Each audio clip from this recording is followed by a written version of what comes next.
시사인의 김은지입니다. 오프닝을 할 때 느꼈는데 바람이 2번 새는 거 보니까. 예. 네, 금요일이니까요. 조금만 힘을 내시면 됩니다. 그 원래 지하철 뭐 파업한다 이렇게 뉴스가 나오면 항상 그 언론에서 시민의 발을 볼모로 이런 문구 등장하잖아요. 예.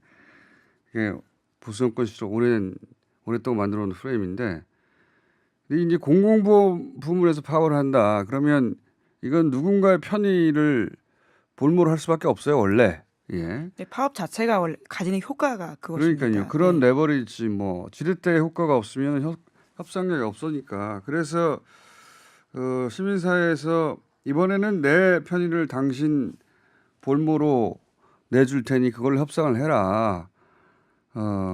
그렇게 봐주는 게 연대죠. 예. 그래야 나도 나중에 내 협상력을 위해서 당신들의 편의를 빌릴 수 있으니까 이런 건 솔리데리티 뭐 이렇게 합니다만. 토레랑스 뭐 이런 다 예. 말할 수 있을 텐데요. 네. 이것도 물론 그 인계점이라는 게 있어서 남의 편의를 빌리는 거니까 시기 명분이 중요합니다. 무조건 하게 되면 이제 여론의 지지를 못 받죠. 예. 근데 이제 유치원에서 지금 집단 폐업 운운하잖아요. 이거는 연대를 요구하는 게 아니에요. 이거는 우리가 없으면 니들이 어쩔 건데 협박인 거죠. 협박. 분명한 차이가 있습니다. 그리고 대체할 방법이 없잖아요. 지하철을 하면 버스 타야 되고 탈 수도 있고 철도하면 뭐 고속도로로 타고 그게 없으면 절대 안 되는 게 아닌데, 예를 들어서 맞벌이 부부는 유치원에 아이를 맡길 수 없으면 방법이 없단 말이죠. 예. 이러는 거 보면은 이 정도의 사회적 여론이 있는데도 집단 폐업 이런 얘기를 하는 거 보면은 그동안 이런 문제가 수면 위로 올라오지 않았던 게 바로 이런 방식으로 협상력을 만든 게 아닌가. 그렇겠죠. 예. 예. 이런 태도로는 뭐 사회적 공감 같은 건 얻을 수가 없는 거죠. 네. 이번에는 저는 손을 긋고 단호하게 대처하고, 만약에 폐업을 한다면 다시 유치원은 절대 할 수 없게 만들어야 된다고 봅니다. 예. 이거는 본인들이 잘못 생각하는 거예요. 예. 이때까지는 그렇게 투쟁해 왔는지 모르겠는데, 그리고 그 유치원에 투자하는 게 이제 공공 SOC 투자하는 것과 마찬가지 논리다. 그래서 정부가 보조금을 주는 건 당연하다. 이런 논리도 있더라고요. 근데 이게 절반만 맞는 얘기인 게, 뭐 예를 들어 도로, 예? 뭐 터널, 공공 SOC 민간에 투자 받기도 하죠. 그러면 정부 보조금 주기도 합니다. 수입 보장해 주기도 하고. 근데 이거는 그 편의를 제공하는 거잖아요. 도로가 터널을 뚫려 더 빨리 갈 수 있다든가.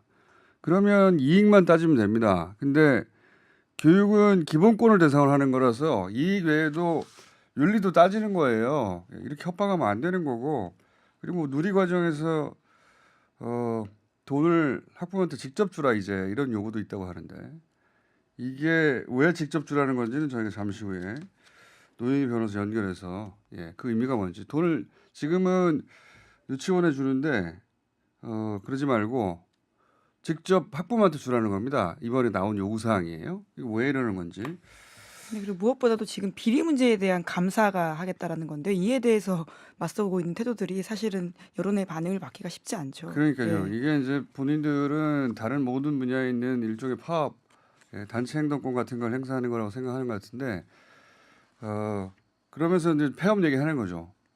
이거는 그 사회적 연대 혹은 뭐 잠깐 불편함을 저희한테 빌려주세요. 이거하고 전혀 다른 거예요. 협박이에요.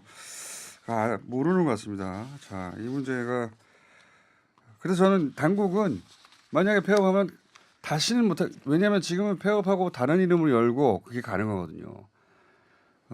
폐업할 때도 다시 열 때도 따지지 않는다고 하더라고요. 한번 이런 식으로 폐업하고 나서 다시 열면 못하게 해야 됩니다. 아예. 그걸 협박 수단을 쓸 수 없게 만들어야 돼요.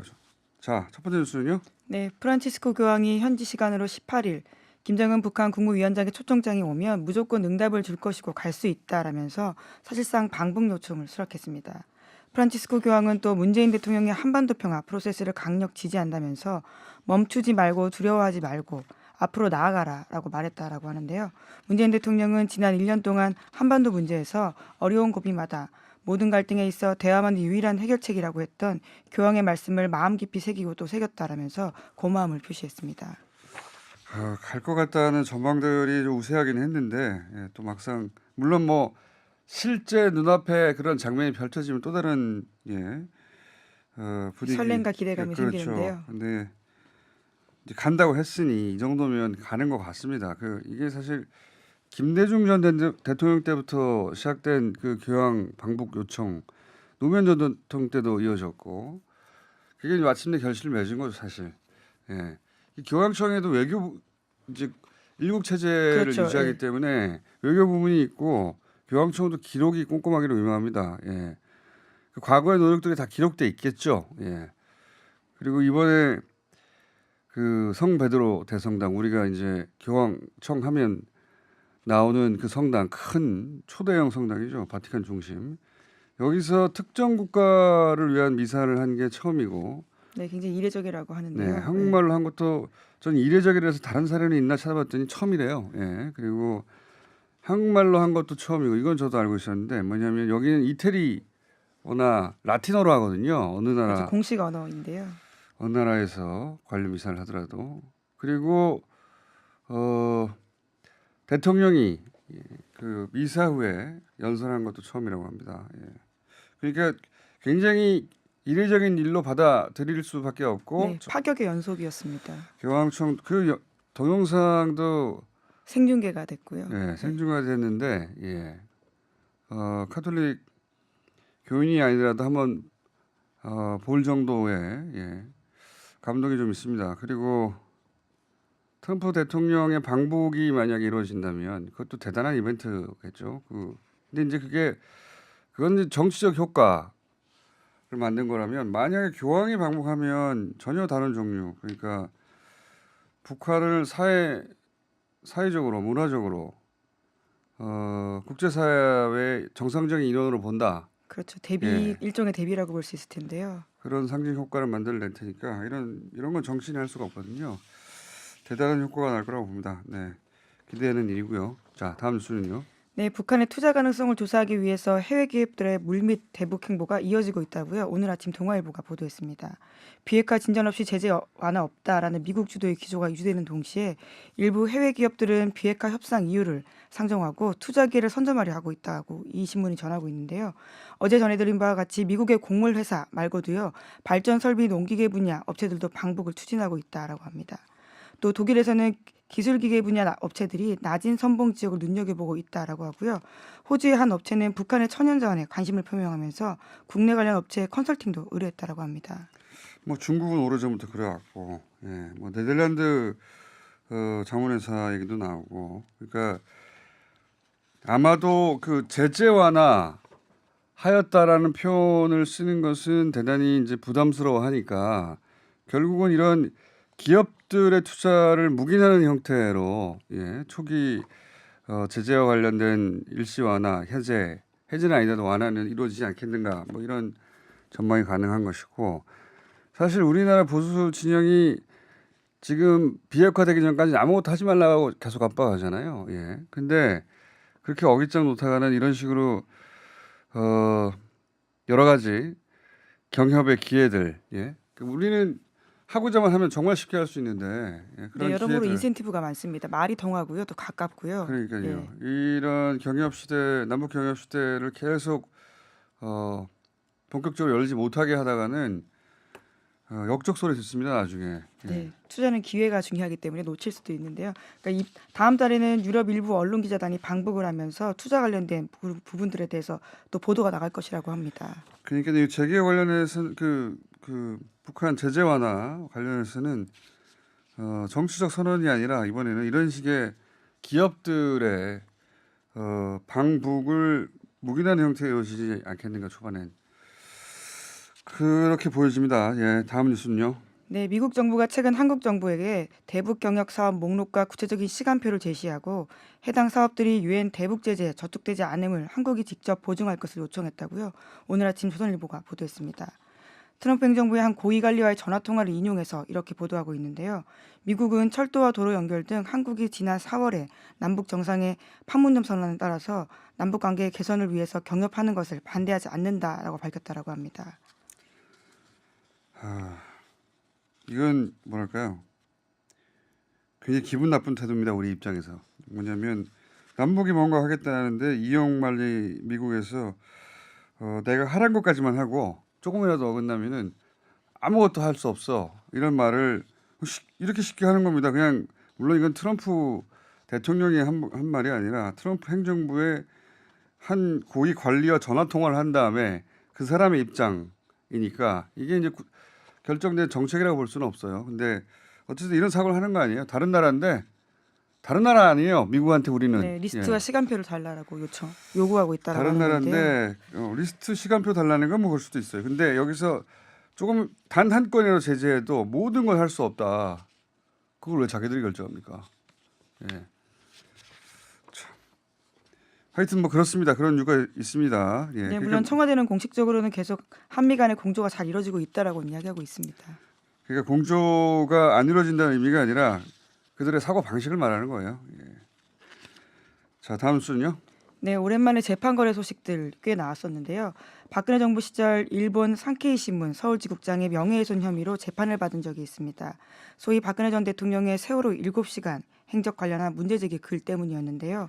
당시 이 재판에도 양승태 법원행정처가 개입했다라고 어제 저녁 SBS가 보도했습니다. 검찰은 이 재판이 진행 중이던 지난 2015년에 재판장인 부장판사가 임성근 당시 서울중앙지법 형사수석 부장판사에게 이메일을 보낸 걸 확보했다라고 하는데요. 해당 이메일에는 선고 요지 초안이 담겨 있습니다. 여기에 대해서 임성근 부장판사가 일일이 코멘트를 하는데요.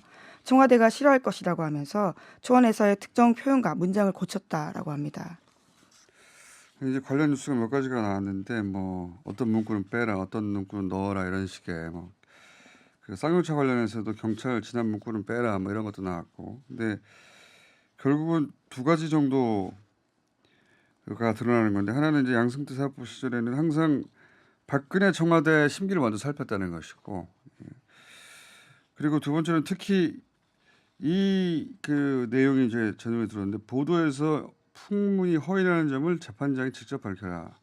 이게 이제 박근혜 7시간 의혹에 대한 거거든요. 그렇죠. 박근혜 7시간 의혹을 사법부가 대신 니들이 나서서 그거를 판결문을 통해서 그게 사실이 아니라고 밝히라고 하는 역할을 맡긴 거예요. 근데 그걸 또 해요. 예, 실제로 당시 재판에 그런 내용이 있었는데요. 소문의 내용이 합리적 의심이 없을 정도로 허위인 점이 증명됐다라고 해서 아니 7시간 아직도 밝혀지지 않았는데 자기가 그렇죠. 어떻게 합니까? 그때도 논란이 됐습니다. 어떻게 재판부가 이런 표현을 쓸 수 있냐라는 네. 것들이었는데요. 결과적으로 청와대가 시켜서 과정을 거쳐가지고 재판에 개입됐다라고 볼 수 있는 대리 거죠. 해명을 해주는 거거든요. 꼬북 역할을 한 겁니다. 사법부가. 그렇군요. 예, 대통령의 의혹에 대해서 다른 표현, 적당한 표현이 생각이 안 나서 제가 그 표현을 썼는데. 네, 하수인. 예. 예, 아니 네. 그걸로는 부족해요. 그렇죠. 느낌이. 어감은 좀 다릅니다. 예. 예, 느낌이 부족하고 가불관계로도 부족하고 굉장히 모욕적인 거거든요. 그렇죠. 네가 대신 나서서 내 의혹을 네가 다 알아봤는데 아니라고 대신 말해라 이거 아니에요. 근데 안 알아봤 어떻게 합니까? 모르는데 그냥 그거 사실이 아니랍니다라고 사법부의 권위를 가지고 대신 해명해 주는 거예요. 심부름꾼인데 완전히 심부름꾼도 아니지. 다른 생각 안 나니까 다시 한번 하겠습니다. 꼬붕의 역할을 한 겁니다. 자, 사법부가 그랬다는 겁니다. 네, 재판 예. 개입의 구체적인 증거들이 자꾸 나오고 있는 겁니다. 자, 그렇고요. 한 가지 정도 더 하고 이제 마쳐야겠네요. 네, 정부가 최근 5년 동안 감사를 받은 모든 사립 유치원의 실명을 오는 25일까지 모두 공개하겠다라고 밝혔습니다. 감사에서 드러난 비리 사실과 처벌 내용까지도 밝히겠다라고 하는 겁니다. 그러니까 여기서 이제 그러자 그 유치원들이 그러면 우리는 폐업하겠다. 집단 폐업. 네, 물론 네. 일부 사립 유치원의 주장이긴 한데요. 이제 그런 얘기까지 나오고 있습니다. 일부 사립 유치원이라고 말하고 그렇게 압박하는 거죠. 집단 폐원. 저는 뭐 집단 폐업 한다면 다시는 유치원 못하게 해야 된다고 봅니다. 이게 그걸 협박해서 통했나 봐요. 이때까지는. 이 협박이에요. 이거는 우리 파업하겠습니다. 파업하고 폐업은 다른 거예요. 또 파업은 일시적으로 그 서비스를 중단하는 거지만 폐업은 그냥 문 닫는 거잖아요. 그렇죠. 네. 문 닫는다. 너 어쩔 거야. 우리 말 네. 들어야지. 이 태도거든요. 네, 말씀처럼 그런 협박이 통해 왔기 때문에 이제서야 겨우 이런 심각한 문제들이 드러나지 않았나 싶은데요. 그러니까요. 네. 이번에 처음으로 이런 식의 이제 비리들이 본격적으로 실명과 함께 등장하자 과거와 똑같은 방식으로 대응하는 것 같은데요. 과거에도 그랬던 거죠. 파업할 때니 좀 우리와 연대해 주십시오 하고는 다른 차원입니다. 이건 폐업한다는 것은 교육을 대상으로 해서. 자, 여기까지 하겠습니다. 네, 시사인 김은지였습니다. 감사합니다. 네. 바로 이어서 그 누리과정 지원금을 학부모에게 직접 지원하라라고 지금 유치원에서 얘기를 한답니다. 이게 어떤 의미인지 잠깐 짚어보겠습니다. 노영희 변호사 연결됐습니다. 안녕하십니까? 네, 안녕하세요. 네. 지금은 바우처잖아요. 그죠? 네네. 바우처로 어린이집 유치원 어린이집이 지급되는데 그런데 네. 이걸 학부모한테 직접 줘라 그냥. 네. 예. 이러면 무슨 효과가 있길래 유치원에서 이런 걸 요구하는 거죠?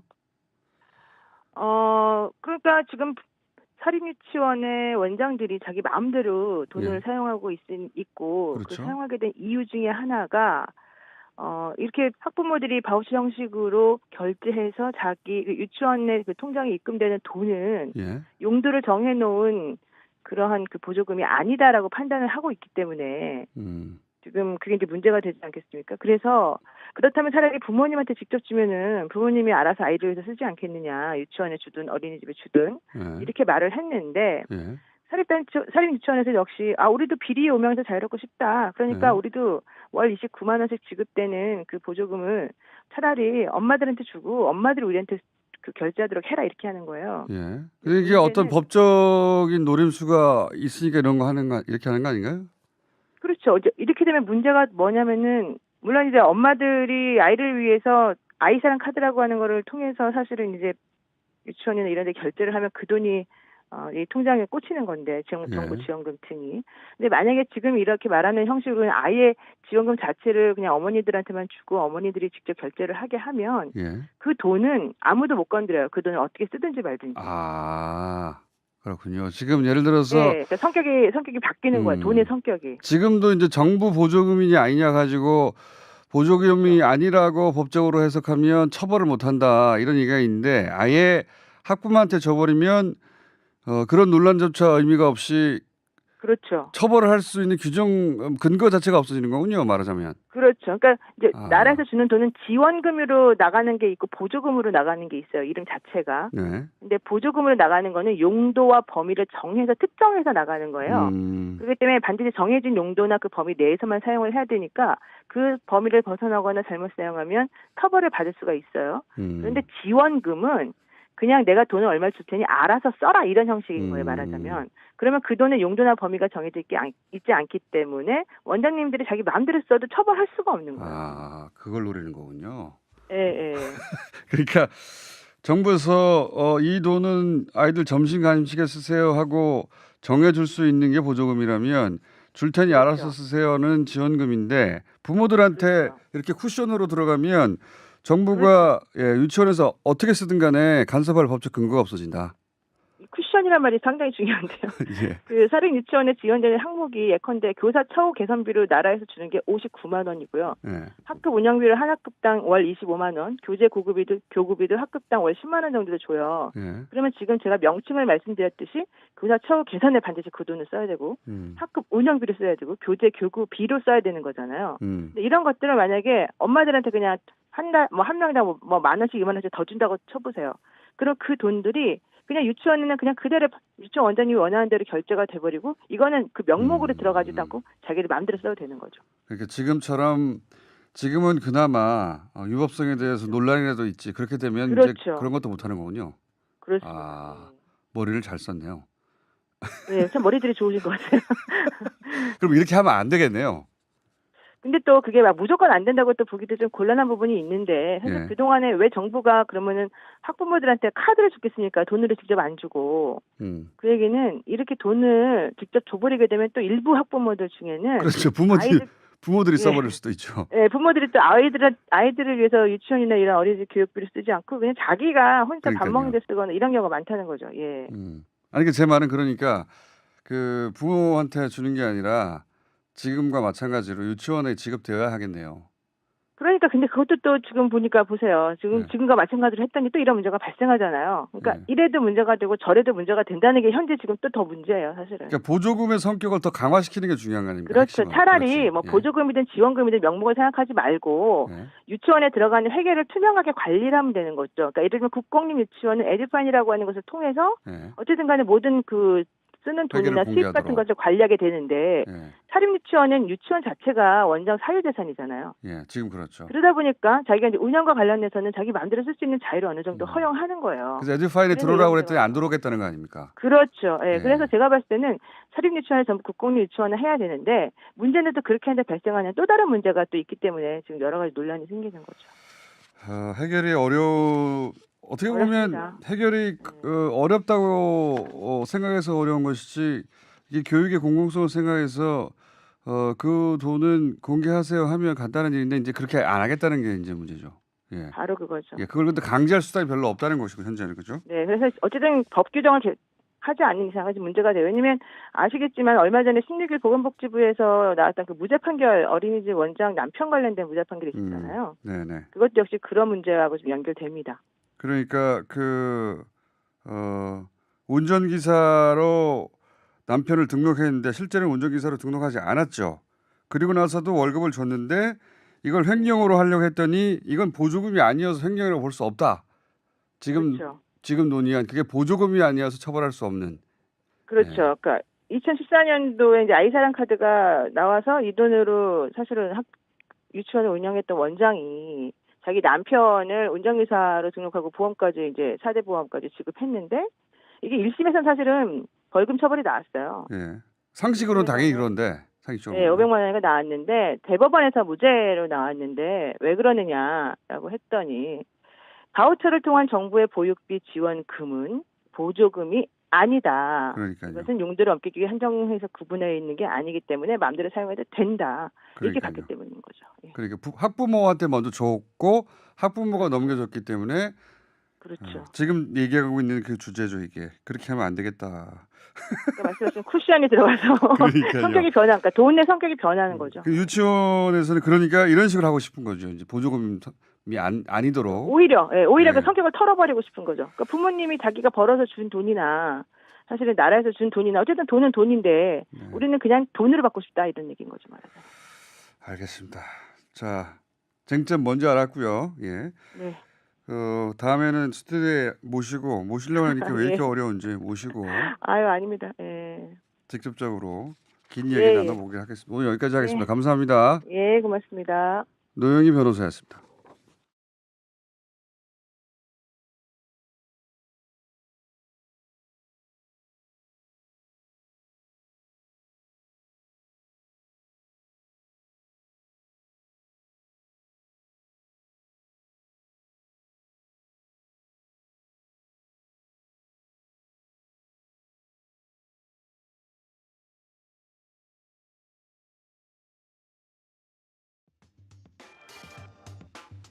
자, 남북 관계 다시 한번 또 정리해 볼까요? 최근에 뉴스가 많이 나왔으니까. 한반도 현인 정세현 전 장관님 나오셨습니다. 안녕하십니까? 네. 장관님이 논평하실 큰 덩어리가 두 개 있습니다. 하나는 유럽 방문이고 하나는 최근에 이제 대북 제재 관련해 가지고 뉴스가 이거 해석할 필요가 있는 뉴스들이 나오고 있어요. 그러니까 미국은 대북 제재 안 한다고 하면서도 제재 완화를 안 한다고 하면서도 뭐 곡물 업체는 방문하고 뭐 이러는 거 좀 해설해 주셔야 되는데, 자 먼저 교황 방북은 거의 성사된 걸로 보이죠. 네. 근데 뭐 저 북한에서 공식 초청이 있으면 예, 초청장. 곧장 가시겠다고 그랬으니까 뭐 북한에서 당연히 다 된 보내겠죠. 거죠. 예, 당연히 이게 김대중 전 대통령 시절부터 추진하던 거 아닙니까? 김대중 대통령도 독실한 가톨릭 예. 신자이시다 보니까 그런 생각을 하셨을 거예요. 그러니까 이 문재인 대통령도 예, 가톨릭 신자돼요. 마침 또 가톨릭 신자로서는 자기네들의 정신적 지주인 교황께서 평양 같은 그런 북한이죠. 북한을 좀 방문하셔가지고 평화의 메시지를 보내고 뭐 평화의 메시지를 보내는 것보다는 교황을 받아들인다는 것은 북한 자신의 평화 이미지를 예.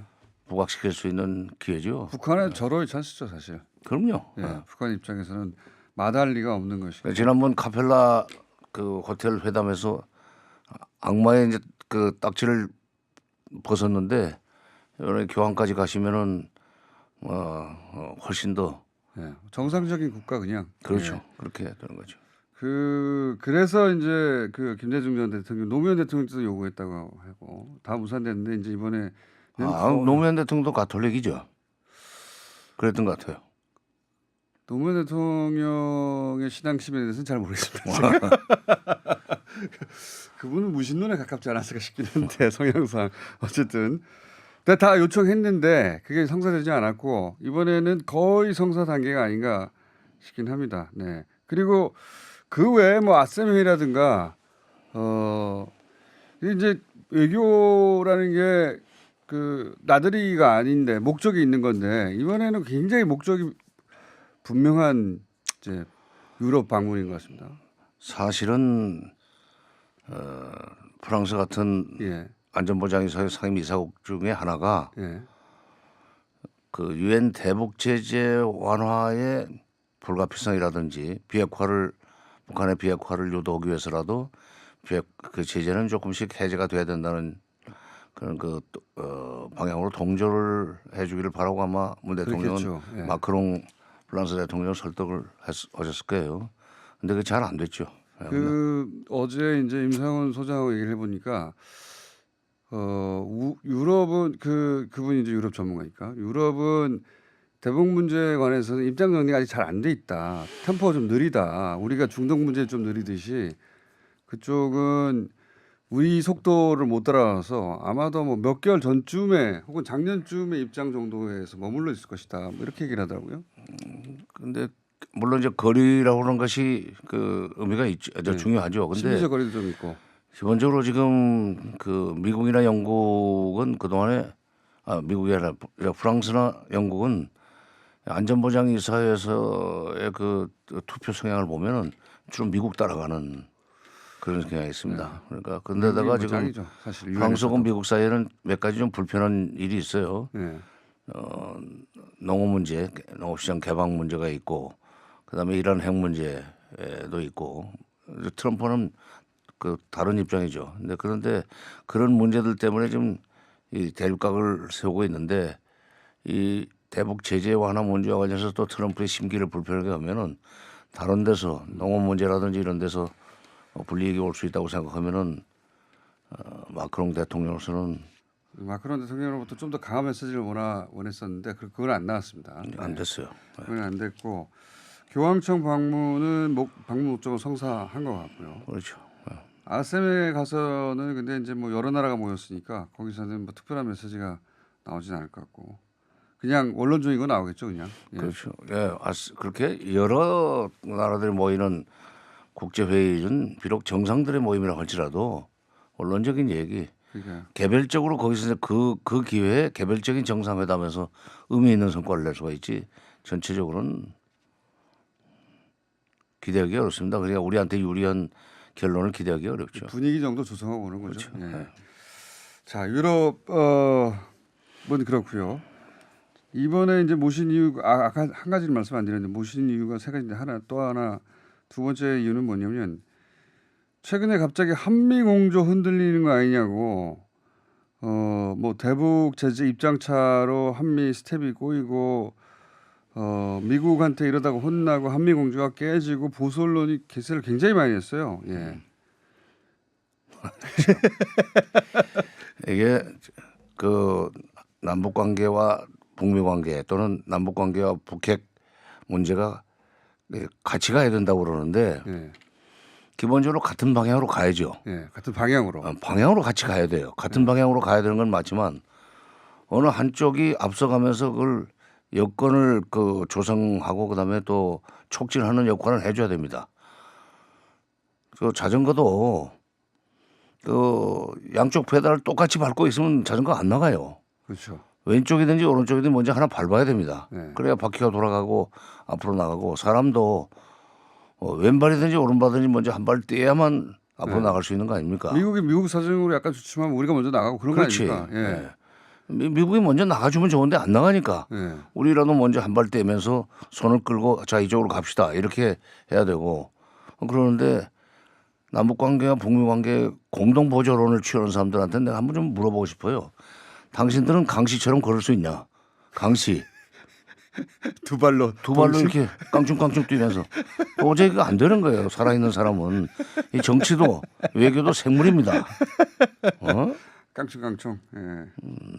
근데 미국은 이런 것 같아요. 그러니까 우리 보수 언론들 보수 진영에서는 그 한미 공조면 우리가 미국과 공조하고 미국도 우리가 공조해야 되는데 이 보수 진영의 생각은 미국이 뭘 하면 그때 우리도 해야 된다. 미국이 하기 전에는 꼼짝도 하지 말아야 된다. 이런 생각인 것 같아요.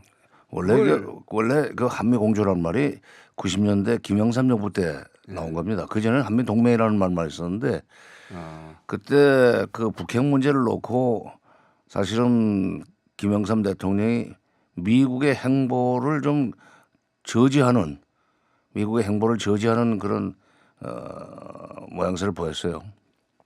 그러니까 한국을 미국 쪽으로 끌고 가기 위해서 미국이 우리한테 내놓은 것이 이제 한미 공조라는 너구리입니다.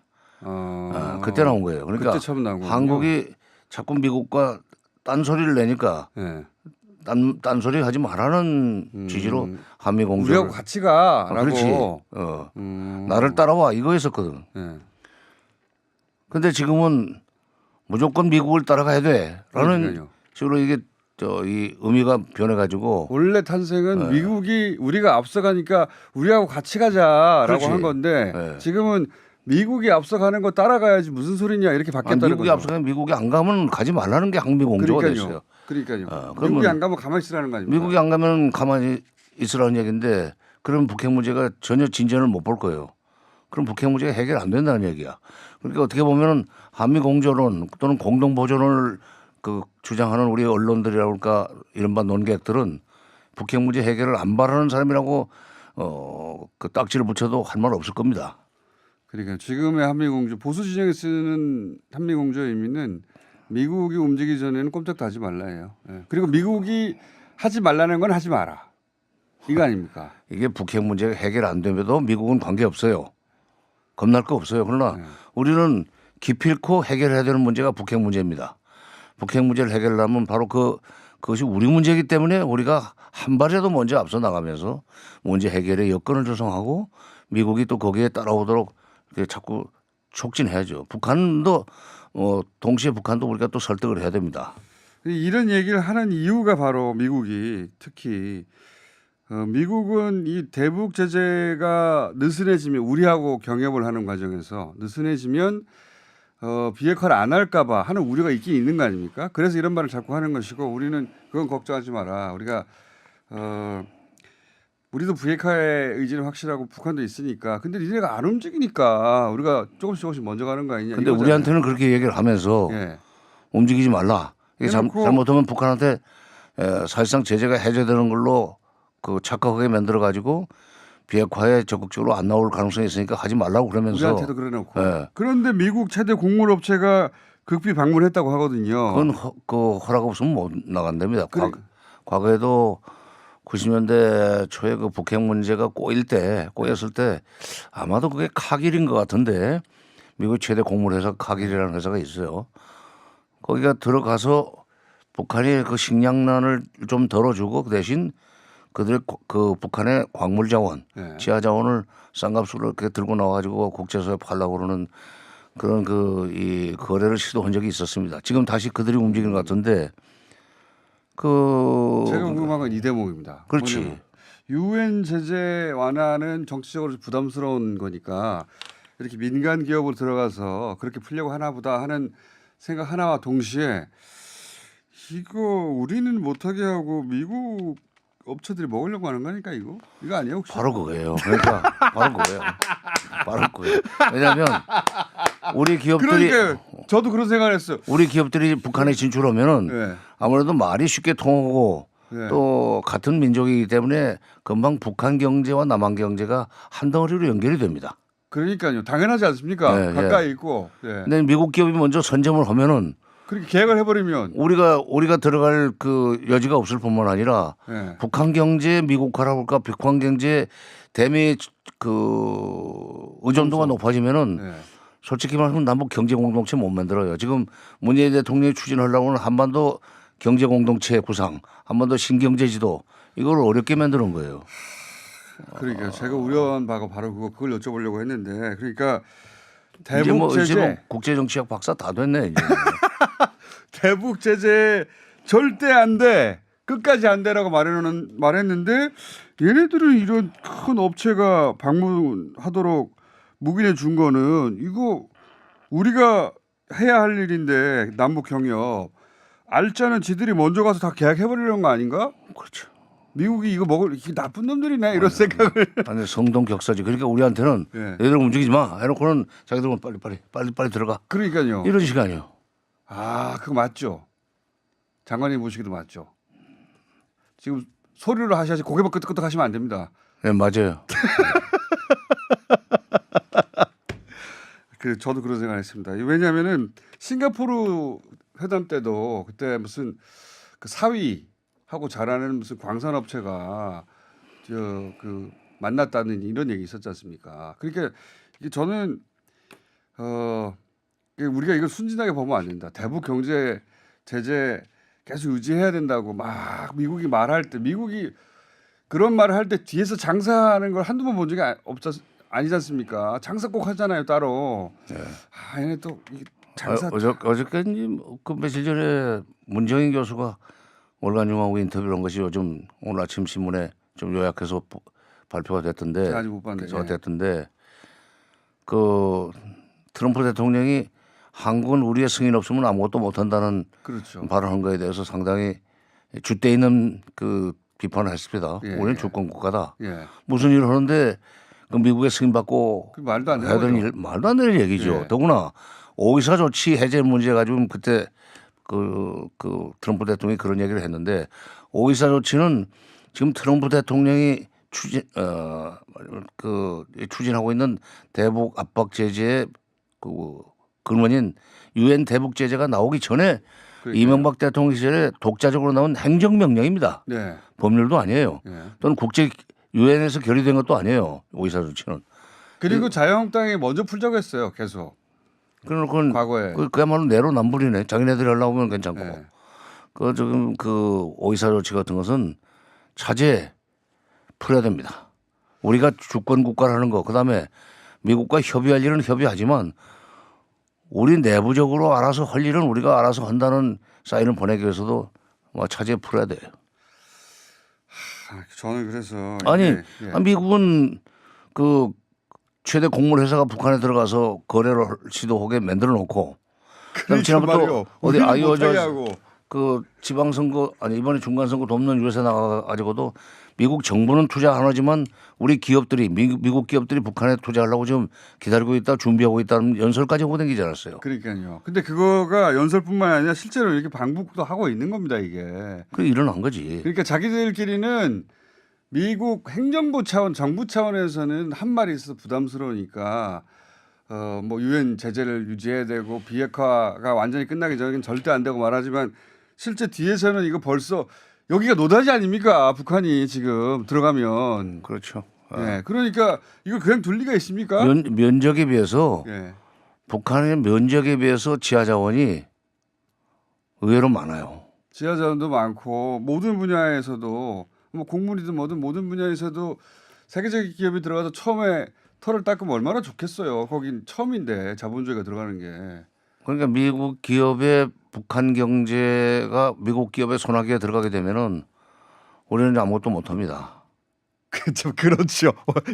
얘네들이 먼저 먹으면은 아니 그러니까 아이 나쁜 놈들 아무리 생각해도 남북 화해 협력이나 평화 번영이고 통일이고 결국 남북 간의 경제적으로 그 상호 연계 관계가 밀접해져야만 이게 그 국가도 하나 뭐 국호도 하나 군대도 하나로 만들지 않은 통일로 가자고는 이 국민 정서가 일어날 수 있게 돼 있는데 경제적으로 우리하고 별 관계가 없고 미국하고 더 가까워지면 예. 아마 미국으로서는 중국이 들어오는 걸 막기 위해서도 우리가 먼저 가서 좀 그러니까 중국을 견제하는 것도 그런 이유도 있는 거죠. 선점을 해놔야 된다는 생각을 하고 있는지 모르지만 그럼 우리는 뭐냐 이거예요. 그러게 우리도- 말해요. 그것도 또 특히 보수 진영은 오히려 이런 측면 때문에라도 남북 경영은 빨리 하자 이렇게 해야 되는 거 아닙니까? 그렇죠. 예. 예. 시장주의자들 아닙니까? 아니 보수는? 보수 진영이야말로 대기업 중심이고 그다음에 자본가 편인데 그러니까 말입니다. 그 편을 좀 들어야지. 지금 이게 적과 동지를 구분을 못해. 이게 미국이 이러고 있다는 거 뒤에서 계속해서 아 이게 추정이 아니라 실제 방북이 이루어졌으니까요. 우리가 그런 정책의 이면에 숨어 있는 불편한 진실을 이제 알아야 됩니다. 그리고 미국이 우리 그 남북 관계 개선에 제동을 거는 거에 속셈이 뭐냐, 저희가 뭐냐 이런 것도 좀 따지고 나가야. 제가 이 말 너무 하고 싶었는데 제가 뉴스 나올 때마다 뭐 유엔 제재 대신 이런 형태로 이제 제재가 완화되는 거라고 민간 부분에서 말만 하고 그런데 사실은 그 뒤에서 미국이 먼저 먹으려고 하는 것이다. 북한 얼마나 좋습니까? 그 말 하고 싶었는데 이제 장관님한테 못 여쭤봐가지고 말을 못 하고 있었어요. 근데 얼마나 좋습니까? 그 교육 수준이 엄청 높잖아요. 북한이 교육 수준이 높아요. 그렇죠. 노동력도 우수하고 그렇죠. 근데 저렴합니다. 네. 이게 이런 환경이 조성된 곳이 거의 지구상에 남아 있질 않아요. 얼마나 좋습니까? 자원도 좋고 그러니까 이제 남북 경협을 통해서 우리한테도 큰 경제적 이득도 된다. 평화도 오지만 이렇게 생각하고 있을 때 경제는 미국 우리가 먹을래 하고 들어가 버리는 먼저 들어가는 거 아닙니까 이게? 예, 중국보다도 먼저 들어가야겠다는 생각도 있고 남한보다도 먼저 좀 들어가서 여기저기 손을 뻗쳐놔야 되겠다는 계산이 없으면은 우리 기업들이 지금 북한에 투자할 준비가 되어 있다는 얘기를 트럼프 대통령이 못하는 거예요. 그러니까 트럼프 대통령의 말을 그걸 미국 정부의 공식적인 정책으로만 이 정책으로 이해를 하고 공동 보존을 취하는 게 얼마나 어리석은 일인가. 우리 보수 진영의 보수 매체들이 얼마나 어리석은 겁니까? 남북 한미 공조 미국이 뭘 하기 전까지는 아무것도 하지 마. 그게 미국이 원하는 거예요. 그 사이에 우린 미국은 이런 거 할 테니까. 응? 그 공물업체 들어가서 민간 기업 들어가서 좋은 계약도 우리가 다 따내놓을 테니까 이거 아닙니까? 이제 공동 보존자들 바보들. 나중에 닥쳤던 개 지붕 쳐다보는 격이 될 겁니다 아마. 그러면 안 되잖아요. 그러면 안 돼. 그러니까 그 사람들이 생각을 바꿔야 돼. 그러니까 남북 관계가 한 발 앞서가는 게 지극히 당연하다. 그게 평화도 되지만 이익도 되는 거다. 이렇게 생각을 왜 못하나 몰라요. 근데 강시 같은 소리 하지 말고 자전거 페달을 어떻게 밟아야 자전거가 나가는지. 속이 다 시원합니다. 자, 오늘 여기까지 하겠습니다. 한반도의 현인 정세현 전 장관이었습니다. 감사합니다. 감사합니다. 인사하셔야죠. 예, 감사합니다. 예.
김어준의 뉴스 공장.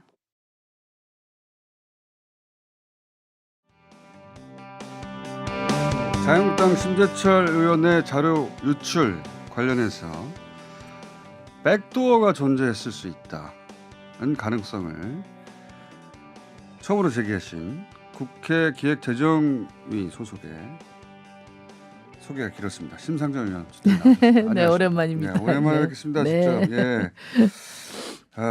사실은 저도 이 의혹이 처음 나왔을 때부터 뉴스공장에서 이건 저절로 일어날 수 없는 일이다. 이거는 내부자의 관여가 있을 가능성을 꼭 수사해야 한다. 원래 총수님이 촉이 빠르시지 않습니까? 그리고 제가 개발자는 아니지만 개발자의 언어를 이해합니다. 네. 네, IT 준 전문가라고 불러주세요. 아, 준 전문가. 전문가. 예. 자,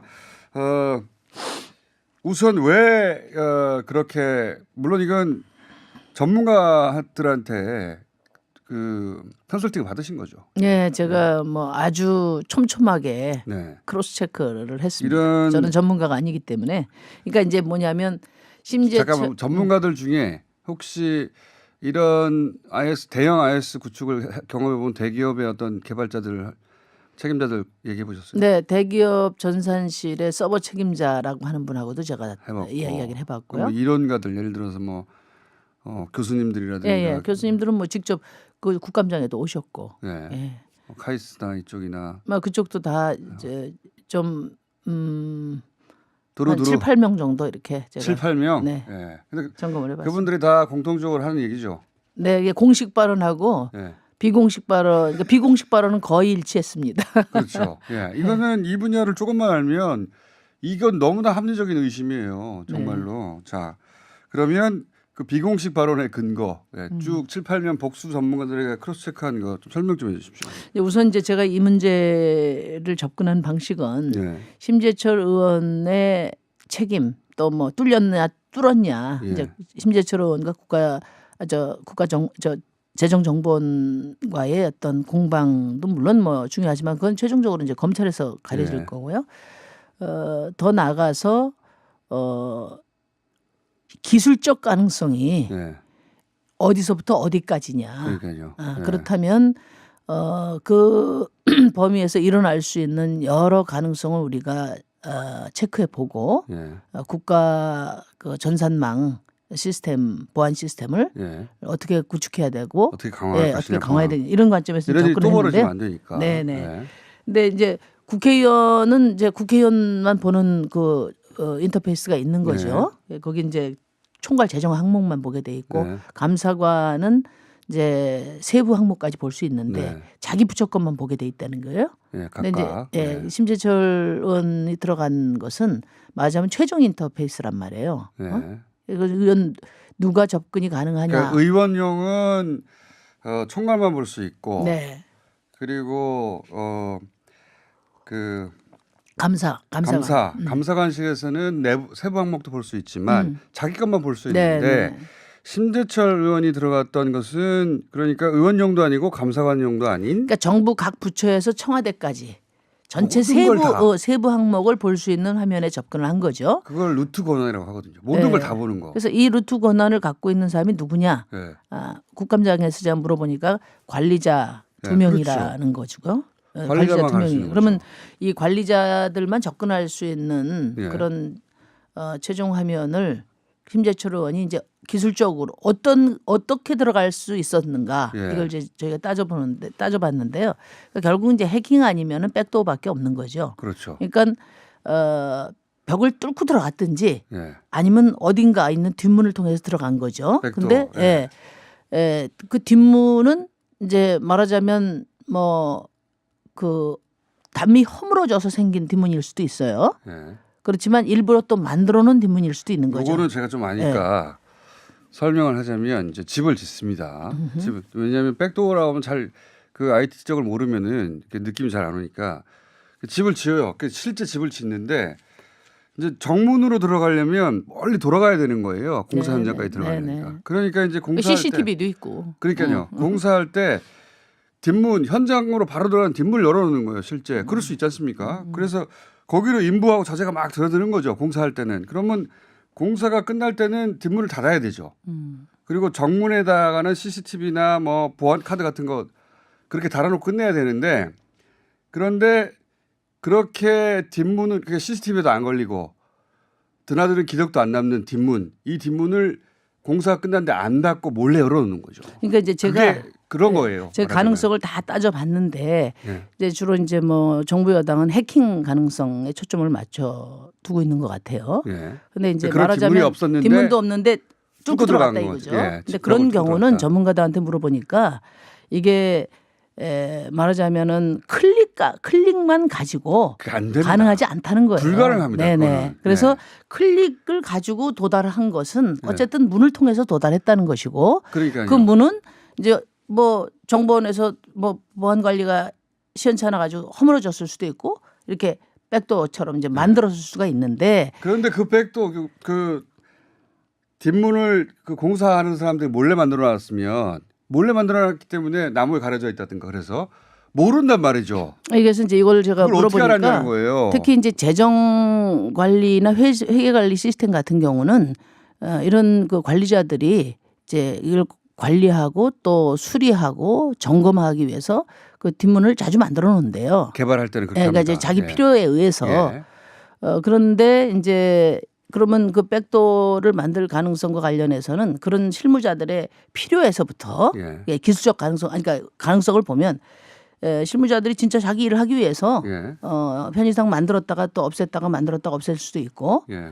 근데 극단적으로 말하면은 어떤 범죄적 목적을 가지고 예. 공모해서 맞춤형으로 만들었을 수도 있는 거죠. 예. 말하자면. 그러니까 원래는 개발이 끝나면 닫아야 되는데 그렇죠. 안 닫았거나 혹은 자기만 열쇠를 가지고 있는 백도어를 살짝 뭐 열거나. 아니 그러니까 백도어를 뭐 필요에 따라서 만들었다 지웠다 할 수 그럴 있는 수도 있습니다. 거니까요. 개발자 입장에서. 네네. 그래서 이제 그런 모든 가능성을 놓고 예. 그 가능성에 관련자들을 다 수사해라 하는 게 이제 저의 생각인데 지금은 이제 해킹만 가지고 서로 공방을 하고 원래 정상이었던 거를 억지로 뚫었다는 게 해킹인데 네네. 그게 아니라 지금 의원님이 제기하는 것은 요거 개발한 쪽에서 네.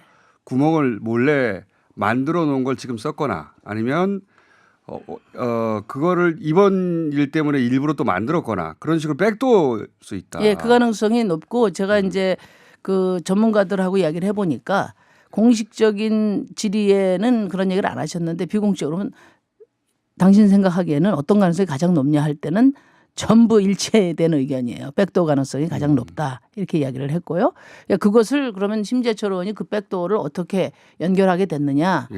지금 지금 말씀하신 거는 이제 소 뒷걸음치다가 말이 안 되는 지금 겁니다. 저 잡았다는 거 말이 아니겠습니까? 안 되는 거예요. 이제 그럴 가능성에서부터 시작해서 네. 그 아까 제가 가능성은 거의 없다고 말씀드린 것처럼 어떤 공모에 의해서 네. 그것도 맞춤형으로까지 갈 수 있는 이 모든 가능성이 다 있는 것이죠. 그걸 수사하라. 예. 네. 그래서 이제 뭐 국가정보원에서는 잠깐만 국가정보원이라는데 재정정보원 원장이 답을 하기로는 이제 MSTR 그 이제 기술 시스템인데요. 네. 그것을 삼성 SDS에서 개발한 게 아니라 예. 사왔기 때문에 샀기 때문에 백도 가능성은 전혀 없다 그런 얘기를 했어요. 백도어가 왜 없습니까? 그래서 제가 잠시 화장실 간 사이에 유승민 의원의 질의에 네. 개발자에 의한 백도어 가능성은 전혀 없다 이렇게 단정적으로 원래 얘기해서 없어야 하죠. 제가 말씀을 이제 다시 물어봤어요. 네. 그러니까 삼성 SDS 컨소시엄은 개발자이기도 하고 지금까지 그 보안 관리를 맡아온 위탁해서 맡아온 운영자이기도 해요. 예. 그러니까 수사를 해보셨냐 어떻게 하느냐 제가 이야기를 했거든요. 예. 왜냐하면은 이제 이게 그 MSTR을 사와도 예. 이것을 맞춤형으로 재정정보원의 맞춤형으로 커스터마이징 하는 것은 이제 개발자 관리자들이 하는 거란 말이에요. 예. 그 과정에서 이제 얼마든지 또 수시로 있을 수 있는 일이라는 점을 확인했고 또 정보원장도 이것은 수사를 해봐야 될 사안이다 이렇게 확인한 바가 있습니다. 이게 백도어가 맞다. 원래는 이제 그렇게 그 뭐 건설을 하다가 뒷문을 살짝 열어놓고 다 납품할 때는 당연히 집주인이 들어오면 집주인이 모르는 뒷구멍은 다 막아야 되는 거죠. 당연하죠. 근데 그리고 그렇게 납품받을 다 막아야 되는데 그때 막지 않았거나 혹은 막은 척 해놓고 자기들이 따로 가지고 있었거나 열쇠를 혹은 원래 없는데 나중에 열었거나 어쨌든 지금 문제는 말씀하신 건 시스템의 구멍을 일부러 만들었다는 거잖아요. 그렇죠? 뭐 그 가능성을 저는 높게 보신다. 네. 그리고 그게 하필 삼성 SDS 컨소시엄에 의해서 개발이 된 건데 원청이겠죠 물론. 예. 그러니까 이게 이제 2005년부터 16년까지는 삼성 SDS 컨소시엄의 기재부가 예. 위탁 관리를 맡겼는데 예. 이제 그렇게 이야기한 거죠. 어떻게 국가 재정 정보를 네. 그 엄청난 사기를 재정 맡겼냐. 정보를 민간 기업에 맡기냐. 네. 그러니까 정부 기관을 하나 만들자 해서 만든 게 한국 재정정보원이란 말이에요. 예. 그렇다고 하면은 이제 위탁 관리를 했을 때 그 위탁 관리한 것을 인수할 때 16년도에 예. 철저하게 예. 보안 검수가 이루어졌어야 되거든요. 예. 그래서 제가 물어봤어요. 이 디브레인 운영본부장한테 그러면은 재정정보원에서 인수받을 때 백도어 가능성도 다 점검을 했냐. 예. 그러니 안 했다는 거예요. 아, 그건 하지 않았다. 예, 왜냐하면은 기재부가 네. 위탁 관리를 해왔던 것이기 때문에. 근데 민간 위탁을 하면 되느냐 해서 이것을 이제 정보원을 만든 건데 그런 답변이 나와서 좀 황당했고요. 그러면은 이제 좀 최대의 가능성을 보면 2005년도에 이것을 만들어서 위탁 관리하고 재정정보원이 인수해서 지금까지 예. 예? 이 백도는 점검이 안 됐다는 거거든요. 그 이전에부터 존재할 수 있다는 거네요. 예. 예. 이제 그렇다고 하면 누군가 이 뒷문으로 예. 과거에도 네. 뭐 관리자들이 자기 실무적 필요에 의해서 백도어를 뭐 이용했을 수도 있겠지만은 또 이게 보안 시스템을 철저히 해야 되는 관점에서 보면은 예. 이 관리자들이나 개발자들에서 여기에 접근 권한을 갖고 있는 쪽에서 말하자면 그 백도어를 통해서 모든 정보를 다 볼 수도 있었지 않겠냐 이거 얼마나 끔찍한 일입니까 이게. 혹시 이거 조사하시다가 심재철 의원실에서 다운로드한 모든 자료의 그 로그 기록, 그 기록이 있던가요? 혹은 이런 그 백스페이스 2번 눌렀더니 그 접속하는 과정에 로그 기록 같은 게 남아 있었나요? 그러니까 지금 이제 청와대에서 일단 모른다는 거 보면 로그 기록이 없는 것 같아요. 아니 일단 이제 국회의원 저 아이디로 들어갔으니까 그때까지는 정상 로그 기록이 로그인을 있었지. 해서 들어간 거고요. 네, 그 다음에 그다음에 이제 백스페이스 치고 해서 들어간 경로는 이제 서로 설명하는 거고요. 네. 김심재철 의원께서 이렇게 뚫려 있어서 네. 간 거다 이렇게 말씀을 하시는 거고 이제 이것을 정보원에서 확인하게 된 거는 엄청나게 파일을 다운로드 받으니까 그러니까 제가 확인한 왜 거죠. 그걸 여쭤보냐면 그게 이제 실수든 혹은 누가 알려줬든 간에 네. 두 번 백스페이스 눌러서 들어가서 다운로드를 마구 받았잖아요. 자기 마음대로. 네. 근데 그 들어가고 다운로드를 마구 받는 그 전체에 대한 기록 행위 하나에 대해 하나가 다 기록되게 돼 있는데 네. 그 기록이 있느냐가 없느냐가 굉장히 중요하거든요. 근데 제가 뉴스로 접한 것은 다운로드를 몇 개 받았는데 처음에 정확하게 파악이 안 돼서 점점점 늘어났잖아요. 숫자가. 네. 그렇다는 얘기는 여기 로그 기록이 없구나라고 저는 생각을 했거든요. 제대로. 그러니까 로그 기록이 없다는 게 바로 백도어예요. 그러니까 파일을 내려받은 기록은 있는 거고요. 네. 들어갈 때 국회의원 아이디로 들어갈 때 로그인은 돼 있는 거고 그 경로 네. 도달한 접근한 최종 인터페이스에 접근한 경로에 대한 기록은 없는 거죠.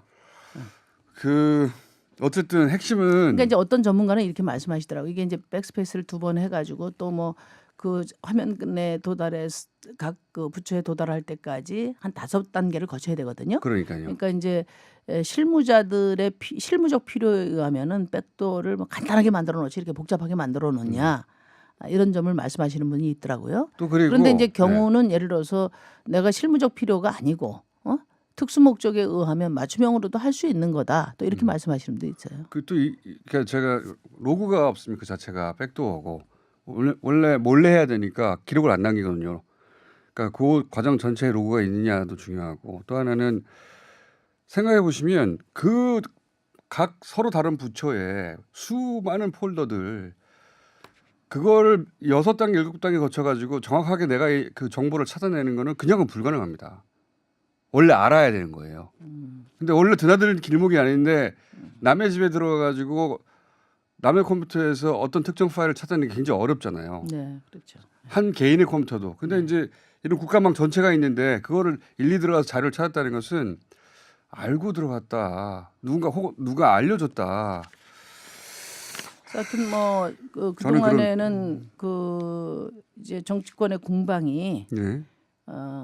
당신이 뚫었다, 네. 아니, 뚫린 거다 이것 가지고 공방이 있었고 해킹, 그러니까 뭐 법률적으로 말하면 뚫려서 들어갔든 뭐 백도어로 들어갔든 내 네. 권한 이상의 것에 접근하면 이게 다 이제 해킹인데 해킹인데. 이제 우리 상식적으로 생각하는 이제 예. 해킹의 개념으로 보면은 이제 그 가능성보다는 백도어 가능성이 많은 것이고 그래서 그거는 또 수사를 근데- 할 때도 네. 저는 뭐 이럴 가능성도 있어요. 정보원장이 삼성 SDS 가능성은 없다고 단정적으로 이야기할 때 제가 깜짝 놀랐거든요. 예. 왜냐하면은 이게 조금 뭐 해킹 쪽으로 그러니까 심재철 의원이 뚫었고 우리가 좀 약간 허술했다 이 정도로 이렇게 끝나고 싶은 거 아닌가 하는 의구심도 제가 있었는데 이건 그거보다 더 심각한 그러죠. 예. 문제죠. 그래서 정부에서도 기재부나 정보원에서도 이 모든 가능성을 다 수사 대상에 올려놔야 되고 또 이 결과에 기초해서 보안 시스템도 철저히 점검을 해야 된다고 봐요. 그러니까 예를 들면 화웨이 제품을 예. 싸지만 안 사는 이유가 다 그 보안 때문에 그런 거 아니겠어요? 그래서 제가 다른 나라는 국가정보 시스템의 기준이 어떤가 보안 기준이 이걸 이제 확인해 보니까 미국 같은 경우에는 니들이 이 모든 가능성이 없다는 것을 입증해라 니들이 이런 정도의 보안 원칙을 갖고 있다는 거죠. 우리나라의 지금 시스템이 그런 원칙으로 돼 있는가 이 점이 이제 저는 걱정이 돼요. 해킹은 그 시점에 일시적으로 했을 수 있는데 지금 자꾸 이제 백도어를 말씀하시는 이유는 이게 이전부터 존재해서 이전부터 자료가 유출됐을 수도 있다. 이런 가능성이 있으니 이걸 철저히 수사하라 이런 말씀이잖아요. 그렇죠? 그러니까 이제 이 국가 정보 시스템이 이제 전자정부 추진을 김대중 네. 정부 때부터 시작을 했고 노무현 정부에서 잘 추진해 왔어요. 근데 이게 그 진대재 정보통신부 장관 삼성 예. 출신이잖아요. 이분이 들어서면서 정부의 정보 사업을 민간 대기업에 아웃소싱을 네. 하기 시작했단 말이에요. 그래서 정부의 빅데이터에 이제 민간 기업 접근이 그때부터 가능하게 된 거죠. 그 이후에 이제 지금 보면은 뭐 나라장터, 네. 그다음에 그 말도 많았던 나이스 있지 않습니까? 예, 예. 교육행정정보 시스템, 그다음에 홈택스라고 지금 예, 예. 새로 내는 국정원부터 거. 시작해서 연말 정산 시스템, 뭐 국가 정보 시스템의 핵심 중추적인 예. 그런 시스템들이 지금 민간 위탁 관리가 되고 되고 있다. 있죠. 예, 예. 그리고 또 한 가지 짚어봐야 할 대목은 이런 국가망의 그 최종적인 검수 책임은 국정원에 있어요. 네. 예. 국정원의 책임도 좀 따져봐야 됩니다. 그 제가 이제 후속 그 국감 때 이제 물어보려고 자료 요청을 해놨는데 예. 지금 한국재정정보원은 예. 안 받았더라고요 국정원의 검수를. 아 그래요? 예, 아직 앞으로 받을 예정이라는 답을 받았습니다. 그 참 이상하네요. 그러니까 이제 제가 말씀드리는 거 이거죠. 민간 위탁을 이렇게 중요한 정보 시스템을 맡길 수 있냐 해서 이제 정보원을 만들었는데 예. 정보원을 만들어서 인수하는 과정에 철저한 검수를 하지 않았고, 그렇죠. 그다음에 백도 지금 체킹을 안 했고. 안 했고, 그다음에 거기 개발하고 운영 관리하던 사람들이 정보원의 핵심 지위에 다 있고. 그러니까 삼성 SDS에 있다가 지금 재정정보원으로 간 거 아닙니까?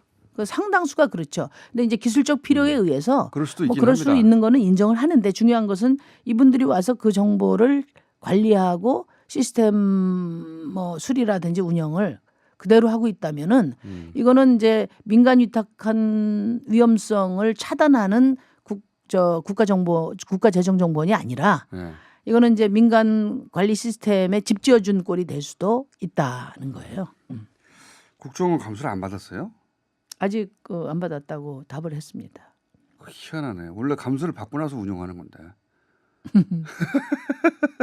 자, 이런 의혹들이 있습니다. 이런 의혹들이 있고요. 요 대목은 굉장히 중요한 대목이었어요. 그러니까 이게 의원용이나 감사관실용이 아니다. 이거는 모든 정보를 볼 수 있는 루트 권한 관리자만 볼 수 있는 화면이다. 네. 예, 그런 화면은 그 시스템 설계할 때 잘 안 만들거든요. 이런 중요한 정보는. 네, 예. 그렇죠. 그 누가 그걸 볼 필요가 없으니까요. 그거는 철저한 그 기준과 권한 하에서만 가능한 일이죠. 시스템 설계한 사람이나 모든 걸 다 볼 필요가 있지. 나머지는 다 차등 권한에 따라서 필요한 것만 보면 되는데 그걸 만들어 뒀다. 거기 들어갔다는 거잖아요. 네, 그렇습니다. 굉장히 심각한 사안이고 백도 알겠습니다. 한 가지만 이거 굉장히 중요한데 묻혔어요 뉴스가. 네. 근데 뭐 이거는 앞으로 계속 이제 살아날 뉴스고 네. 또 살려서 이제 바로 잡아야 될 그 사안이고요. 그래서 제가 여당 의원님들께도 이야기를 했어요. 자꾸만 서로 책임 공방하고 네. 한쪽으로 여러 가지 가능성 중에서 해킹 가능성으로만 몰지 말고 기술적인 모든 가능성을 우리가 점검을 해서 그 모든 것을 수사 대상으로 하고 거기서 벌어질 수 있는 모든 그 어려움, 모든 우려를 네. 다 파악해서 이것을 대안을 세울 때 반영하자 이렇게 말씀드렸습니다. 이게 수사는 쉽지 않은 영역이긴 합니다. 예. 그러니까 수사도 제가 이제 전문가들한테 물어보니까요, 이게 나중에 수사를 받을 가능성까지를 대비해서 그랬겠죠. 그래서 기술적으로 고려해서 백도어를 만들었다면 흔적을 찾기가 힘들고 뭐 그렇지 않으면 찾을 수도 있다 이런 답을 전자의 얻었습니다. 가능성이 높지 않겠는가 싶긴 한데 그래도 수사를 반드시 해봐야 되는 것이고 의원님 오랜만에 나오셨는데 요거 하나만 짚고 오늘은 보내드리고 다시 모셔야 될 것 같아요. 네. 자주 좀 모셔야 될 것 같아요. 다른 라디오 방송에 고정 나가시더라고요. 그 이제 선거 때 예. 좀 필요해서 나갔다가 이제 발목이 잡힌 겁니다. 그러니까 다른 라디오 고정이나 또 고정을 모시지 못하고 어제 국정감사에서 네. 김동연 경제부총리한테 저희 네. 방송에 자주 나오시는 분인데 소득 주도 성장을 똑바로 하든지 사퇴하라 이렇게 말씀하셨잖아요. 이게 간단하게 말하면 어떤 의미입니까? 그러니까 이제 그 전에 야당 의원님들이 자유한국당 의원님들이 이거는 좌파 포퓰리즘이고 소득 주도 성장 멈춰라 이거죠. 검찰은. 좌파 포퓰리즘이고 진보 진영의 그 성장 컴플렉스에서 나온 네. 이제 정책이다. 그러니까 그걸 빨리 폐기해라. 네. 아니면 책임져라. 이렇게 이야기를 했어요. 소득 주도 성장을 폐기하든지 사퇴하라라고 야당 보수 야당에서 그렇게 했던. 그래서 거죠. 제가 이야기한 거는 뭐 인식 차이가 있죠. 예, 진보 정반대로 진영에서는 네.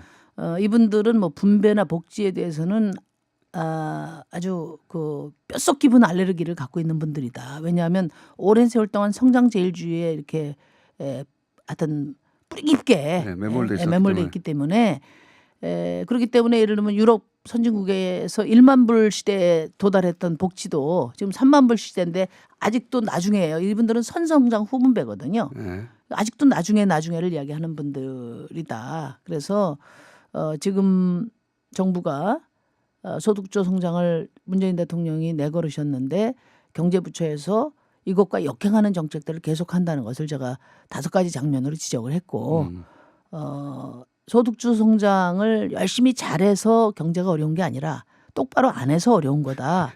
그렇기 때문에 똑바로 하든지 그만두든지 하시라 이렇게 좀 촉구를 했습니다.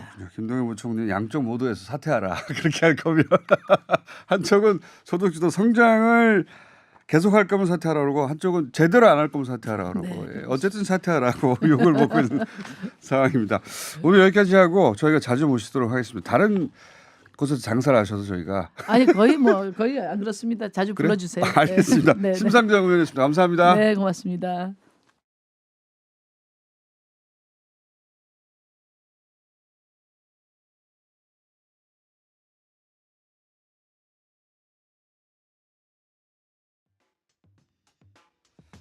미국 중간 선거가 3주 채 남지 않았습니다.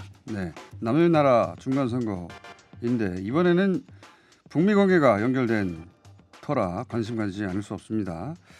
판세 잠깐 짚어보겠습니다. 미국 시민참여센터 김동석 상임이사 연결됐습니다. 안녕하십니까? 네, 안녕하세요. 네, 뉴욕입니다.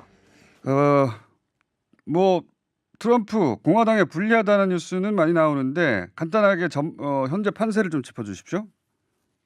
네, 원래 중간 선거의 중심은 연방 하원 선거입니다. 하원. 이 하원 선거가 트럼프 권력 들어오고 나서 이제 중간 선거에서 왕창 지겠다 트럼프가 한 60석 이상으로다가 질 거다. 이제 이런 게 나오다가 지난 9월 중순 이후부터 점점 그 격차가 좁혀지는 걸로 나왔습니다. 지난 14일 최근에 여론조사한 거 보면 그 결론이 애시당초 민주당 우세로 점쳐졌지만 민주당 마냥 안심할 수 없다. 비상이다. 이런 결과 나올 정도로요. 왜냐하면 트럼프 대통령의 국정 운영 지지율이 9월 지나면서 한 소폭이 아닌 이상으로 상승이 되기 때문에 그중에서도 경제 정책에 대한 지지율 조사가 계속 나오면서 트럼프 대통령 지지 기반으로 퍼져나가면서 이게 좀 판세가 바뀌고 있다. 이게 지금 맞게 보여지는 겁니다. 알겠습니다. 어쨌든 민주당이 하원에서는 다수당이 될 것은 확실한데 그 폭은 좁혀지고 있다. 그렇죠? 이런 정도인 것 같고 상원은 공화당이 지금은 한 석인데 두 석인가요? 두 석이 더 많은 이 상황이 유지되거나 조금 더 확보할 것이다. 이렇게 전망되죠. 네, 상원은 뭐 거의 눈에 보이는데요. 예. 두 석 더 많이 공화당이 지금 다수당인데 그 뉴욕 타임즈 오늘 아침에 나온 거 보면은 두 석 정도를 공화당이 더 확보해서 한 3석 내지 4석 더 많은 당으로 될 거다. 이렇게 전망하는 기사가 나왔습니다. 그래서 알겠습니다. 사실 애시당초 보여지던 트럼프 국정 운영 스타일을 보고서 일반 전문가나 주류 언론들을 매체에서 점쳐지던 게 이게 굉장히 크게 바뀌어질 결론이 바꿔질 거다 날 거라는 이런 이제 전문가들 얘기가 나오기 시작하고 있습니다. 하긴 뭐 트럼프가 아니라 힐러리의 당선을 미국 주류 언론은 99%라고 보도했었으니까요. 근데 결과는 전혀 달랐으니까 이번에도 지금 주류 매체들은 대부분 민주당의 승리 50석 60석 하는데 그보다 훨씬 줄어들 수 있다라고 그렇게 전망하는 전문가들도 이제 등장하기 시작했다는 거죠. 예. 그렇습니다. 오늘 아침 뉴욕타임즈 하원은 겨우 가장 냉정하게 보면은 231석을 민주당이 확보하겠다. 이게요 260석이었다고 추측되던 거였었습니다. 전망되는 게. 한참 줄었네요. 그렇기 때문에 지금 이 전문가들이 말을 잘 못하고 있습니다. 이 판세의 변화 때문에. 지난 대선 때 다 틀렸기 때문에 더 조심스럽겠죠. 그렇죠. 예, 그렇습니다. 네. 자, 그건 그런데 근데 이제 지난번에 한번 그런 말씀하셨잖아요. 트럼프 대통령은 우리가 아는 것과는 좀 다른 목표를 가지고 있다. 대통령의 목표는 상원은 지키는 게 거의 당연시 되고 있는 상황인데 원래 유리한 지역이었기 때문에. 근데 하원은 그러니까 친트럼프 성향의 공화당 하원이 당선되는 것보다는 차라리 민주당 의원이 당선되는 게 더 낫다라고 생각할 수 있다고 말씀하셨잖아요. 맞습니다. 예, 그렇습니다. 이게요, 트럼프의 중간 선거 목표치를 정확하게 이해하는 게 대단히 중요합니다. 왜냐하면 다들 하원이 어느 쪽으로 가냐만 보고서 이제 이 선거 결과를 놓고서 트럼프가 맥이 빠졌더니 이제는 발목을 잡힌다더니 막 그럴 건데요. 트럼프가 중간 선거 전략은 중간 선거 전까지는 나는 의회하고 아무것도 안 해. 이걸로 왔습니다. 그다음에 중간 선거 끝나고 나서는 의회와 연결을 갖습니다. 상원만 수성하고 하원은 줄 건 주는데 일단의 하원석도 나의 고정 지지 기반이 있는 지역은 확실하게 갖겠다. 이게 어떤 걸 나타내주나 하면은 트럼프의 특성은 숨은 지지자들이 있습니다. 아무도 알 수가 없는 숨은 지지자들. 공장장님 처음에 저하고 말씀 나눌 때 그런 말씀을 했었어요. 트럼프를 공개적으로 지지한다 그러면은 이 상식선에서의 시민들은 좀 창피한 게 있어요. 그렇죠. 그러니까 다 겉으로는 반대하는 것 같지만 열어보면은 굉장히 지지율이 높습니다. 그렇게 전망도 하셨죠. 지난 그렇죠. 대선, 미 대선 전에 트럼프가 이길 가능성에 대해서 말씀하셨죠. 예. 그렇죠. 그래서 이게 그래스루트 눈으로 봐야만 정확하게 볼 수 있고 그리고 이 대북 문제 자체도 이제 하원에서 각종 청문회를 많이 열고 그럴 겁니다. 그런데 트럼프는 그것 때문에 대북 정책이 어떻게 되는 게 아니라 지난번에 유엔에서 북한의 비핵화라든지 북한과의 관계는 금방 되지 않고 시간이 필요하다라고 언급을 대통령이 했습니다. 그거는 116회기서부터는 이제 의회하고 같이 이 일을 같이 하겠다. 이런 얘기가 나오고 일단의 하원에서의 공화당은 자기 당으로 만드는 게 목표이기 때문에 이번에 보면은 하원에서 지더라도 공화당은 내 거다. 트럼프의 초점은 재집권에 가 있습니다. 그렇죠. 예. 자기 고정 지지 기반은 공화당원이 아니에요. 자기 당이지. 그런데 이번 중간선거를 통해서 공화당의 영향력을 확보해서 공화당의 내 영향력과 내 고정 지지 기반을 합쳐가지고 재집권한다. 이걸로 갑니다.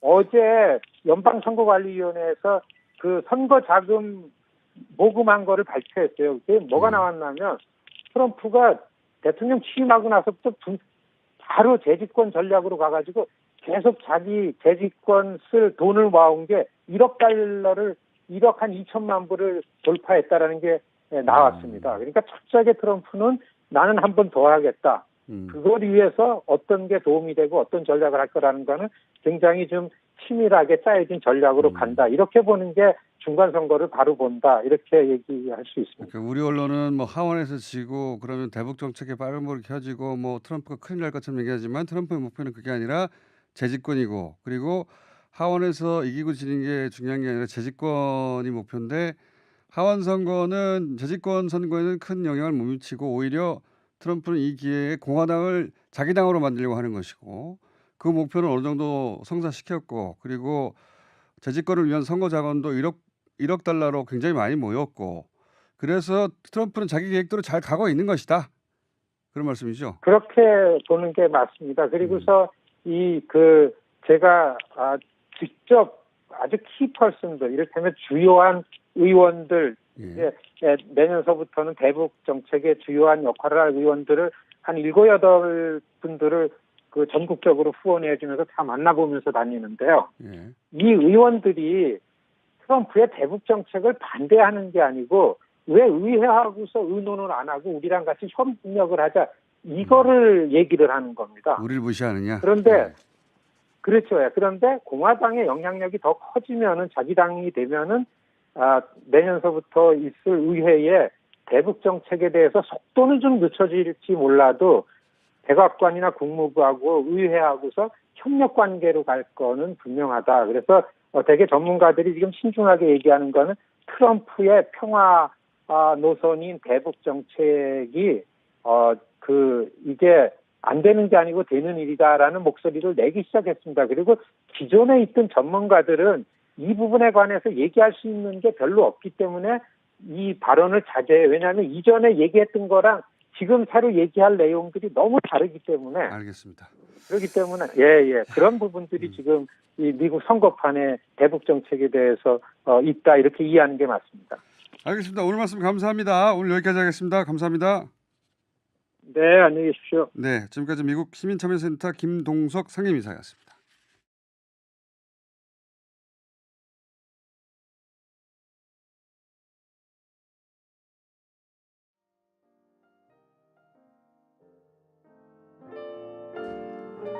불친절한 AS 오늘 문자 심상정 의원에 대한 문자, 정세현 장관에 대한 문자 많이 왔는데 그중에 가장 많이 온 건 유치원 관련입니다.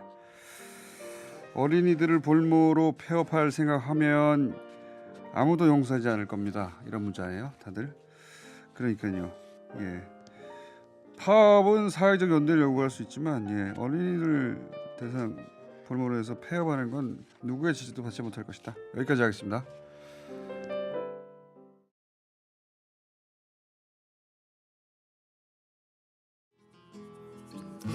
효준 황교익 선생님 나오셨습니다. 예, 안녕하세요. 빨간 옷을 입고 나오신 효준 선생님. 자꾸 제 시간이 줄어드는 것 같아가지고 이 스튜디오 바깥에서 전화로 하려고 그랬어요. 요 스튜디오 창문 앞에서 전화를 들고 여기서 전화를 해버리겠다고 협박을 계속 하시는데도 불구하고 계속 그냥 했습니다. 자, 오늘 주제는 뭡니까? 요즘 제 이야기를 가지고 뭐 별별 말들을 많이 만들어내요. 제가 하는 그래요? 말에 대해서 뭐 근거가 없다라는 일을 막 만들어서 막 돌리는데 그래서 전 그렇다 그러면 학자들이나 전문가들, 연구원들 이런 사람들 의견 좀 들어봐라. 그 중에 뭡니까? 그 중에서 그랬더니 그 수많은 것 중에 이제 네. 하나 달랑 들고 그래도 공식적인 언론인 경향신문에서 불고기를 가지고 들고 나왔어요. 아, 불고기. 네, 불고기. 불고기. 제가 불고기에 대해서는 이렇게 이야기했거든. 야끼니쿠의 번안을 수 있다. 아, 사실- 불고기가 예.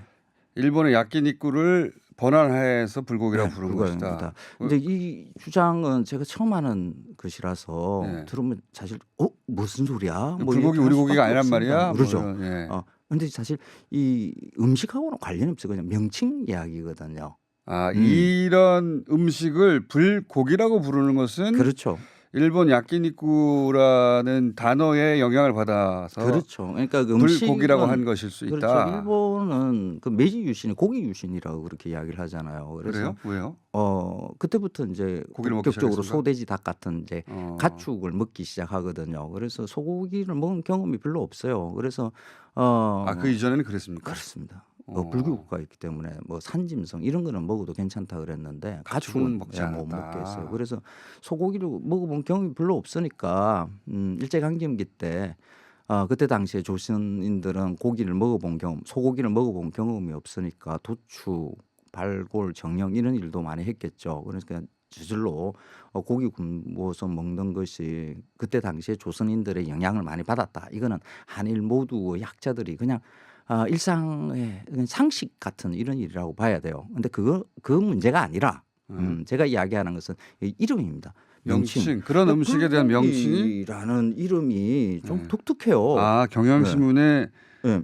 불고기 어원 야키니쿠설은 엉터리다 하는 그래서 기사가 나왔군요. 왜 불고기라는 이름을 가지고 제가 이 추적을 해 나간자 그러면 네. 그 한국어의 그 음식 이름 만드는 법은 그 재료 플러스 조리법이 보통이거든요. 뭐 고기 구이 뭐 이런 식의 된장찌개 뭐 이런 식의 건데 네. 이 불고기는 앞에 불이라는 조리 방법이죠. 방법을 명사로 썼어요. 보통 이런 거는 구운 것이면 구운 군고구마 뭐 구운 고기. 군만두 뭐 이렇게 써야 되는데 우리식으로 하면 그러면 구운 고기라든가. 네, 그렇죠. 군고기가 1920년대 잠시 나오는데 그게 사라져요. 왜 군이라는 말도 안 쓰고 불이라는 말을 썼지? 그래서 다른 불이라는 말이 붙어 있는 다른 게 있는가? 그러니까 뭐 떡을 구웠으면 불떡이라고 하는 적이 있는가? 삼겹살을 구워서 불삼겹살이라고 하는 적이 있는가? 그래서 불과 붙어 있는 조리명을 찾아보니까 하나도 없어요. 오직 불고기 이 하나밖에 없는 거예요. 우리 음식에는 앞에 음식 이름에 불이 붙은 게 하나밖에 없어요? 이거 하나밖에 없습니다. 맵다는 의미에서 뭐 불오징어 이런 것은 최근에 만들어진 거고요. 네. 그래서 여기에 대해서 제가 이게 야끼니쿠나 일본 말의 번안을 수 있다라는 것을 이제 뭐 추적을 해 나가는 과정인데 그 중간에 이제 이 이야기를 한 거죠. 그런데 거기에 대해서 이제 공식적으로 처음입니다. 제가 제 말이 근거 없다라고 여러 가지 떠드는 것 중에 이제 하나 이제 경향신문에서는 이제 뭐 언어학자라고 하는 여러분들이 이제 거기에 대해서 이야기했는데 이건 오래 전부터 이제 주장된 거거든요. 그래서 이 주장을 제가 엎은 건데 그러니까 경향신문에 기고하신 분은 아니다. 불고기라는 단어는 예전에 쓰였다는 거고. 쓰였다는 거죠. 그리고 지금 그 표준 선생님의 이야기는 불고기라는 명칭은 야끼니쿠의 영향을 받은 그렇죠. 그러니까 음식이 없었다는 게 아니라 명칭이 그렇죠. 그 영향을 받았을 그렇죠. 것이다. 그렇죠. 근데 이게 뭐 그렇게 중요해요. 그러니까 그래요? 경향신문 학문하는 자세를 이야기를 하는 겁니다. 아니 제 말은 이것 때문에 왜 선생님이 욕을 먹는 거죠? 그러니까 어원에 대한 이야기는 음식에 대한 얘기가 아니라 이거 학문적인 연구거든요. 네. 이런 거는 이걸로 욕을 먹고 관계 계세요? 없죠. 그렇다. 뭐 친일이래. 그래요? 욕 먹는 먹는 친일이 거는 뭔지는 모르겠어요. 욕 먹는 저 건 좋아하지 좋아요. 마세요. 저는 제 주변 사람들이 욕 먹으면 좋아해요. 저도 좋아요. 요즘 김우준 욕 많이 먹더라고. 너무 기분 좋아요. 식욕이 막 욕 돋고 먹는 거 그래요. 좋아하는데 이렇게 욕을 먹고 계시구나. 그래서 이건 욕 먹을 일이 아닌 것 같은데. 불고기가 우리말에 자연스럽게 만들어진 우리말이라는 그 주장은 서울대 명예교수였던 이기문 교수가 한 그 기록이에요. 아니 이거는 뭐 정은 아니 자기가 그렇게 들었대요. 아하. 평북 정주 출신인데 1930년에 거기서 태어나셨어요. 근데 광복 이분이 이전에 평양에서도 불고기라는 용어를 썼다. 평양 지역에서만 쓰이던 방언, 방언 근데 사투리라는 거죠. 이거는 일제 시대에 영향을 받을 수도 있지 않습니까? 그렇죠. 그러니까 방언이란 이 주장 하나, 그러니까 이기문 선생이 어디에서 기록을 본 것도 아니고 기록이 있는 것도 아니에요. 그냥 어릴 때 들었다라는 거죠. 근데 이걸 가지고 학문적 기초로 삼고 있는 거죠. 내가 어릴 때 어디서 들었어 하는 걸 그거 가지고 계속해서 그러면 평양 방언의 그러면 이유를 갖다가 계속 설명을 하고 있어요. 그런데 선생님의 주장에 동의하는 전문가는 없습니까? 없어요. 예. 한 분 계신데 한 분 한 분 계신데 그분은 익명을 요구를 했어요. 익명. 그 인터뷰 내용에 나옵니다. 전문가는 있는데 일본의 익명을 영향을 받아 불고기라는 명칭이 생겼을 가능성이 없는 것은 아니다. 없는 것은 아니다. 동의까지는 아니지만 근데 왜 익명을 요구하느냐 그러면 우리나라 학문 풍토가 이래요. 위에 왜냐면 선배 이 주장을 한 그 선생님이 혼자 욕먹고 있는데 나도 그런 생각을 하지만 내 이름 빼줘 이거 아닙니까? 그렇죠. 이거 우리나라 학계가 그래요. 그런데 이기문 선생의 말을 정면으로 반박할 수 있는 자료가 있어요. 20초밖에 안 남았어요. 이효석 선생이 1939년에 여성에 쓴 잡지인데 글인데 이효석 선생은 1934년에서 39년까지 평양에서 사셨어요. 메밀꽃품렵 작가 말씀하시죠? 그렇습니다. 그분이 이렇게 말했어요. 야끼니꾸라는 말이 평양에서 널리 쓰이고 있다. 이 이름이 초라하고 속돼서 늘 마음에 걸린다. 적당한 단어로 고쳐서 보편화하는 것이 좋겠다. 야끼니꾸라는 말이 평양에서 그냥 흔히 쓰였던 말이에요. 그러니까 불고기라는 말도 없고 평양 시민이잖아요. 그리고 이호석 선생도 불고기라는 말은 못 들으셨어요. 그건 뭐 방언이에요 이게.